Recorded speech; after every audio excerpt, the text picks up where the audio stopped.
कोई तब्दीली इसमें नहीं आएगी। 21 अक्टूबर को मियाँ साहब जो हैं वो हमारे साथ मौजूद होंगे और हम उनका एक भरपूर, एक आलीशान और हिस्टोरिक वेलकम करेंगे। तो वो आएंगे तो जेल जाएंगे या मीनार पाकिस्तान पहुंचेंगे?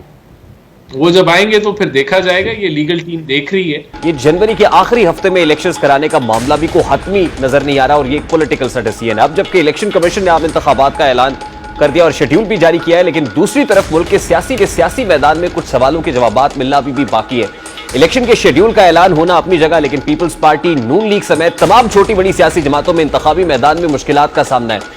किसी को लेवल प्लेइंग फील्ड मिलने का इंतजार है तो कोई जमात लेवल प्लेइंग फील्ड मिलने के बाद एहतसाब का परचम बुलंद किए हुए है।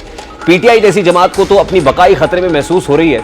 साबिक वजीर आजम और मुस्लिम लीग नून के सदर बरोज मंगल अपने भाई और मुस्लिम लीग नून के रूह रवा मियां नवाज शरीफ से तवील और तफसीली मुलाकातों के बाद तकरीबन एक माह लंदन में गुजारने के बाद मंगल के रोज मुल्क वापस पहुंचे थे, लेकिन एक ही दिन के मुख्तसर कयाम के बाद ही वो आज दोबारा लंदन रवाना हो गए हैं, जबकि उनकी भतीजी और मुस्लिम लीग नून की सीनियर नायब सदर मरियम नवाज भी लंदन की परवाज भर चुकी हैं।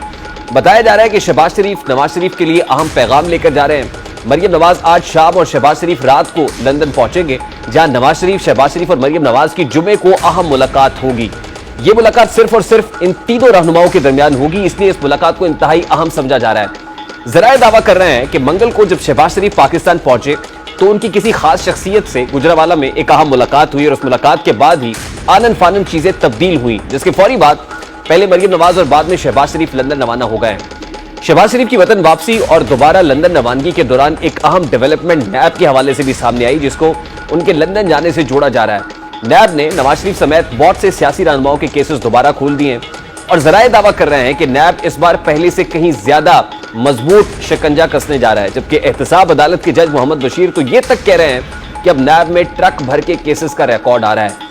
शहबाज शरीफ की लंदन वापसी भी नवाज शरीफ के 2 रोज पहले किए गए खिताब और कुछ मखसूस किरदारों, जिनमें साबिक army chief general Qamar Javed Bajwa भी शामिल है, उनके एहतसाब के बाद हुई है। इस खिताब के बाद ही गुजरावाला में उनकी अहम शख्सियत से मुलाकात, यह अहम शख्सियत कौन थी, इसने शहबाज शरीफ को क्या पैगाम दिया, इसका खुलासा होना भी बाकी है। 3 रोज की इन अहम डेवलपमेंट्स ने मुस्लिम लीग नून के हवाले से बहुत से सवालात खड़े कर दिए हैं। सवाल यह है कि शहबाज शरीफ किसी आम शख्सियत का पैगाम लेकर नवाज शरीफ के पास गए हैं। सवाल तो यह भी है कि यह पैगाम नवाज शरीफ के एहतसाब के बयानिए के बाद दिया गया तो क्या मुबैना तौर पर इस्टेब्लिशमेंट को उनका ये बयानिया पसंद नहीं आया।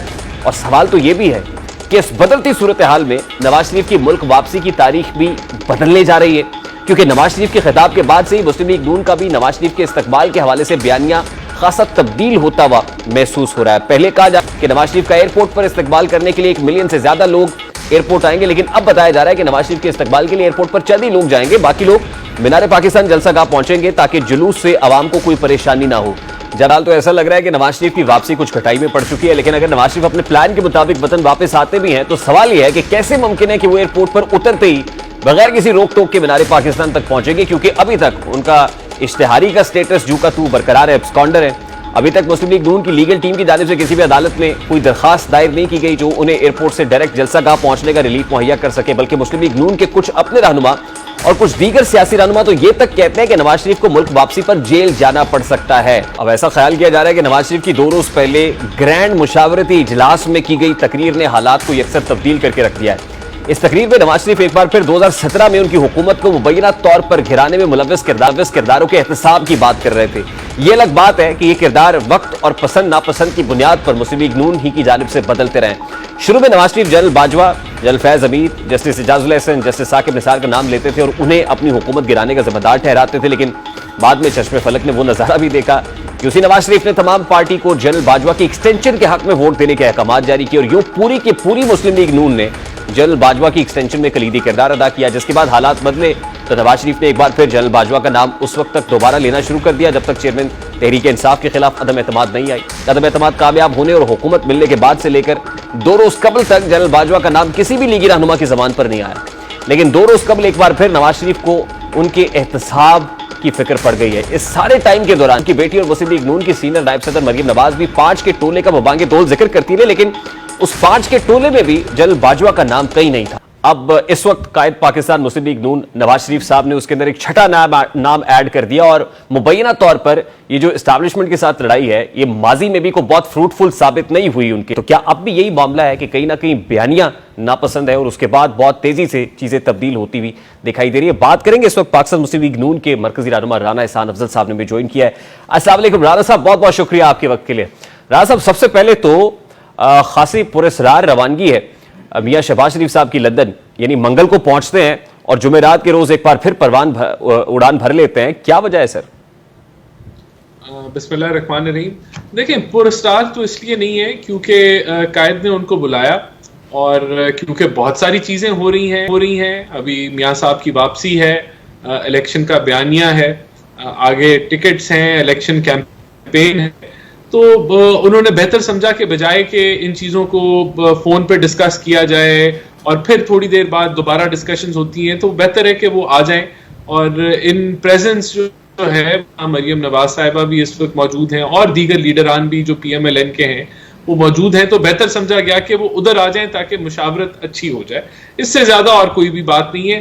पहले लगा कि जो है वो मामलात मुशावरत तो होनी थी, मरियम बीबी का तो पहली ट्रिप था, लेकिन ये बेहतर समझा गया कि शहबाज साहब आ जाएं तो कुछ चीजों पे क्लैरिटी आ जाए। लेकिन राना साहब, क्या शहबाज साहब कोई अहम पैगाम लेकर कायद के पास गए? नहीं, मैं नहीं समझता यहाँ इसको जोड़ा जा रहा है कि मियां साहब ने जो बयानिया दिया जनरल बाजवा और फैज के बारे में कि वो जी पसंद नहीं आया। देखें, ये तो बड़ी सिंपल सी बात है, ये कोई ऐसी छुपी ढकी बात तो नहीं है। जब बात होती है कि मुल्क यहाँ इस नहज पे कैसे पहुंचा, तो इसमें कोई शक नहीं है कि जो RTS बिठाने वाले थे, जो उस वक्त की जुडिशरी थी, जो उस वक्त की इस्टेब्लिशमेंट थी, उसका रोल था। और इस चीज को तो कह लें कि PTI ने भी तस्लीम किया कि नैपी चेंज होते रहे, बिल पास होते रहे, सेनेट में नंबर वो पूरे करते रहे और फिर जो मुख्तलिफ इंकशाफात अब हो चुके हैं, ये एक तारीख का हिस्सा बन चुका है। राना साहब, एक सवाल तो आपसे भी किया जा रहा है ना कि ये वही जनरल बाजवा है जिनको एक्सटेंशन आपने दी थी और खम ठोक के दी थी? जी बिल्कुल, ये आपका सवाल बिल्कुल बनता भी है और इसका कोई माकूल जवाब जो है वो मेरा नहीं ख्याल मौजूद है, ना मेरे पास है। वो नहीं देनी चाहिए थी उस वक्त, लेकिन उस वक्त ये फैसला किया गया कि शायद इससे जो सियासी माहौल है उसमें बेहतरी आ जाएगी। लेकिन मैं समझता हूं कि ये एक गलत इकदाम था उस वक्त एक्सटेंशन देने का। बहरहाल जो हकायक हैं तारीख के, उसके अंदर हमारा हक है कि हम उनको बयान करें। फिर उस वक्त तक जनरल बाजवा पर हार्ड हिटिंग नहीं हुई जब तक आपकी हुकूमत रही, 16 माह की हुकूमत रही, चेयरमैन PTI की हुकूमत कैसे गई, वोट ऑफ नो कॉन्फिडेंस कैसे आई, ये सारी मूव चल रही थी। उस वक्त तो कोई नाम नहीं था, ये अचानक से जनरल बाजवा का नाम आ जाना। 5 का टोला जब मरियम बीबी कहती थी तो उस 5 के टोले में भी बाजवा साहब की तस्वीर नहीं थी, उनका नाम नहीं था। देखिए, ये भी आप ठीक कह रहे हैं और उसकी एक बड़ी सिंपल सी वजह है कि पिछली हुकूमत एक कोalition हुकूमत थी और जो भी फैसले किए जाते थे वो कोalition की मर्जी से किए जाते थे। अगर उस वक्त की कोalition के पार्टनर्स हम ये ऐसी बात करते और वो लोगों को नापसंद आती तो शायद वो हुकूमत ना रहती। लेकिन मुल्क के लिए उस वक्त इकट्ठे होना और सिर्फ उन एजेंडों पे काम करना जो मुल्की उस वक्त के लिए जो अहम थे वो किया गया। लेकिन आज हमारे पे ऐसी कोई पाबंदी नहीं है, कोई कोalition नहीं है, तो हम आजादाना तौर पे साहब देखिए, मसलहत का शिकार तो फिर आप भी हुए ना कि मसलहत के तहत खामोशी इख्तियार करनी है, फिर मसलहत के तहत बोलना शुरू कर देना है। बेनिफिशरी तो बाजवा साहब के आप भी हैं कि उन्होंने मियां साहब को, इवन जनरल फैज उस वक्त DGIS आए थे जब मियां साहब लंदन गए हैं, यानी ये सिर्फ एग्जिट देने वाले भी यही लोग थे।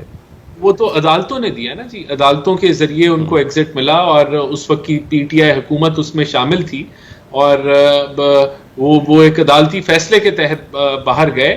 बाकी आप ठीक कह रहे हैं, 16 माह के अंदर इस चीज का जिक्र नहीं हुआ। उसकी वजूहात, वो कोalition हुकूमत थी, आज कोalition एग्जिस्ट नहीं करती, हम आजादाना तौर पे। और देखिए, मैं फिर रिपीट करूंगा, ये अब तारीख का पक्का हिस्सा बन चुका है। लोग ये हकायक आम आदमी के पास पहुंच चुके हैं और इनको अगर हम दोहराते हैं और इसके ऊपर अगर हम बात करते हैं तो वो मुल्क के मुस्तकबिल के लिए बेहतर होगा कि आइंदा की इस्टेब्लिशमेंट। तो मियां साहब ने सर जो बयानिया दिया है, आप उससे इत्तफाक करते हैं और बाकी क़यादत भी खफा नहीं है?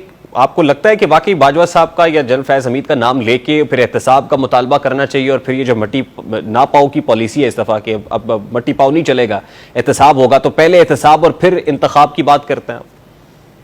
देखें, जो पाकिस्तान के जो संगीन मसाइल हैं वो बरकरार रहेंगे जब तक ये रवायत जो है मुदाखलत की ख़त्म नहीं होती। तो मेरे ख्याल से इसका तज़किरा करना या इसके ऊपर बात करना ये तब तक चलता रहेगा जब तक मुदाखलत होती रहेगी। आज हमें इस चीज़ को हम इतराफ़ करते हैं कि मुदाखलत नहीं हो रही, आज की इस्टेब्लिशमेंट का कोई सियासी मुदाखलत के अंदर कोई रोल नहीं है, अच्छी बात है। उनका बयानिया भी यही है कि वो नहीं करना चाहते। उसको राणा साहब, ये तो मीठा मीठा हाप और कड़वा कड़वा थू है ना सर। कोई तब्दीली इसमें नहीं आएगी। 21 अक्टूबर को मियां साहब जो हैं वो हमारे साथ मौजूद होंगे और हम उनका एक भरपूर, एक आलीशान और हिस्टोरिक वेलकम करेंगे। तो वो आएंगे तो जेल जाएंगे या मीनार पाकिस्तान पहुंचेंगे? वो जब आएंगे तो फिर देखा जाएगा। ये लीगल टीम देख रही है, वो लीगल टीम इन चीजों को केटर करके सारा कुछ हम आगे बढ़ेंगे, कानून को हाथ में नहीं लेंगे। बहुत शुक्रिया राणा साहब, बहुत शुक्रिया आपके वक्त के लिए। राणा एहसान अफजल मौजूद थे, गुफ्तगू आपने सुनी।